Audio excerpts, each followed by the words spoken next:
Bueno, todos estos agregados que he mencionado son impermanentes, son inestables, ¿no? Por eso es que en ninguno de ellos se podrá encontrar la esencia del ser o de la persona o el yo permanente eterno, ¿no? Y bueno, el practicante de esta enseñanza debe llegar a darse cuenta de manera constante, ¿no? Continuamente, ¿no? Cómo opera este proceso continuo de insustancialidad, ¿no? Así tenemos la insustancialidad del yo, que solo se puede realizar si es que se comprende la importancia en considerar que la satisfacción permanente es solo alcanzable sin una constante aparición de expectativas o temores o de este yo, ¿no? Digamos que de este yo diferenciado del mundo. O sea que si una persona tiene expectativas o tiene miedos continuamente, va a sufrir, definitivamente va a sufrir. ¿Por qué? Porque tiene expectativas, o sea, quiere que el mundo externo o las características del mundo externo encajen dentro de sus ideas, dentro de sus expectativas. Por ejemplo, el ejemplo muy común que siempre veo, ¿no?, en todos mis estudiantes es el caso de que a veces tienen parejas, ¿no? Tienen una pareja, una novia, un novio, ¿no? Y la chica o el chico dice, no, tengo mi novia y no soy feliz con ella. ¿Por qué? Porque tenía unas expectativas de cómo tenía que ser la relación. Entonces, como no se dan las características de esas expectativas en su relación, entonces la persona sufre. Dice, no, mi novio no era, la chica dice, mi novio no era como yo esperaba. O el chico dice, no, mi novia no se comporta como yo quería, ¿no? Yo pensé que las cosas iban a ser así. Entonces, como tiene expectativas, siempre va a sufrir. Esto es algo muy claro. Hemos agarrado el ejemplo de las relaciones, pero así también existen las situaciones del trabajo, las situaciones de los estudios, en todo ambiente, ¿no? Mientras uno tenga en su mente expectativas, o sea, deseos de que la realidad encaje en sus expectativas, definitivamente va a sufrir. Porque ¿por qué la realidad tiene que ser según nuestras expectativas? ¿Por qué no ser más humilde y aceptar la vida como viene, ¿no? Y los temores, que es la otra polaridad, ¿no? Es la otra polaridad, que es tener miedo, ¿no?, a que las cosas ocurran de una forma muy perjudicial para nosotros.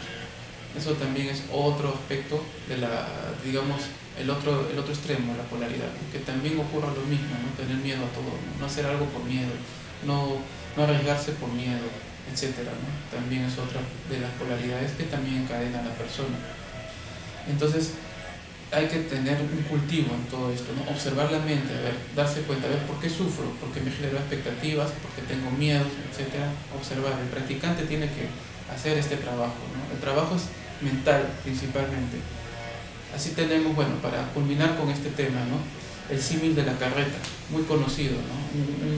Ese ejemplo lo presentó el Buda Sakyamuni hace mucho tiempo, ¿no? En el cual, a través del símil de la carreta, se compara, ¿no?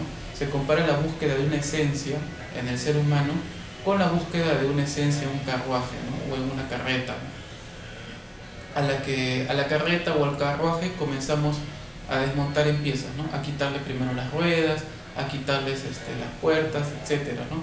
Y así le vamos quitando piezas con las que está, digamos, ensamblada, ¿no? Y entonces, para ver en cuál es el momento exacto en el que deja de ser una carreta, ¿no?, o una carroza, o un carruaje, y a la que le puede faltar las ruedas, ¿no?, deja de ser esa idea y pasa a convertirse en un conjunto de piezas desarmadas, ¿no?, de la carreta.